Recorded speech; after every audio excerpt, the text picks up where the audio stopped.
I want to tell a little story about the stump, because I remember the stump before it was a stump. A lot of people here, folks who are members of the congregation here, will remember that this was a cypress tree about 40 feet tall. It was higher than the roof of the building here, and it had a split trunk. One of the leaders off of that trunk was dead and dying, and you couldn't tell from looking at it on the outside, but all of the inside was rotten. It had been standing in the same place for too long. It had been doing the same thing for too long. And if we left it to come down on its own as a result of that, it would have been a danger to everyone who was underneath it. And so we decided that we needed to bring it down and make an opportunity for it to become something different.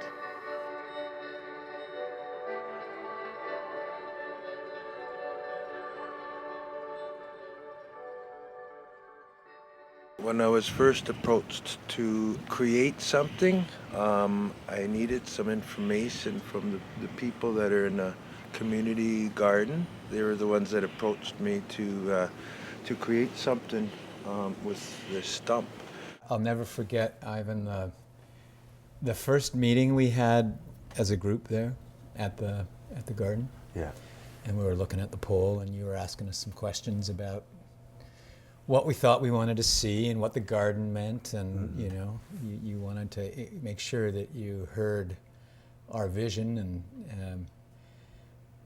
but we didn't sort of stay there very long in terms of that conversation, because you started to tell us about yourself and some of your, maybe your misgivings or your, you know, your history. I told them right away how I felt about the church. I figured that was really important. I really didn't know anything about the residential school until I went to the treatment center in 2001. And that's when I started really finding out what my mother went through.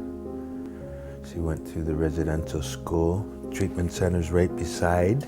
When I came out of the treatment center, I actually started asking the right questions. I witnessed my mom's school being destroyed right on my birthday. That's one thing about this carving, the sculpture, the stump. Everything went like clockwork, like it's just amazing. I knew that it was a chance to do something meaningful, and my friend Phil was there right at the beginning, and we talked about it, and we knew that we were going to be able to do something very powerful. Before we started, we brushed each other with cedar and the stump as well, just so that we wouldn't bring any anger or rage with us. To be in the school that my mother was in when she was really, really small, she was in there for 10 years. It was pretty powerful, because it's way different than looking at a picture. You open up a picture, there's a picture. You can't touch it, you can't. They're gonna look at this and go, wow, this is so beautiful, but what the heck is a brick doing there? What's that all about? At the beginning, we didn't plan on this actual brick to be in Powell. And just by chance, my sister called me up, and I talked to her, and I asked her if she actually got a brick from the Alert Bay school, residential school. And she said, yes, I've got it right here. It's in my office. I was fortunate enough to retrieve a brick. And when my brother told me about the project that he's doing, I thought, well, I have the brick, so it's yours if you want it. So he accepted, and I believe this is a part of our family's healing journey. I went to Alert Bay when they tore the school down, and I was really happy that my daughter brought a brick home. And that meant a lot to me because of what happened when I was a little girl. I still think of myself as a little girl, not grown up yet. But as I get older, I feel so proud of my son for putting the brick in. It will mean a lot to a lot of people that went to school, and it will go on to generation with my granddaughter and my grandson. I feel so proud that my granddaughter's here. And Anybody with kids, just imagine their kids getting taken away at 5 years old. Just imagine that. I wanted to teach how I feel with my artwork. When I watched you work with high school students, you connected with them, you put tools in their hands, and you got them involved.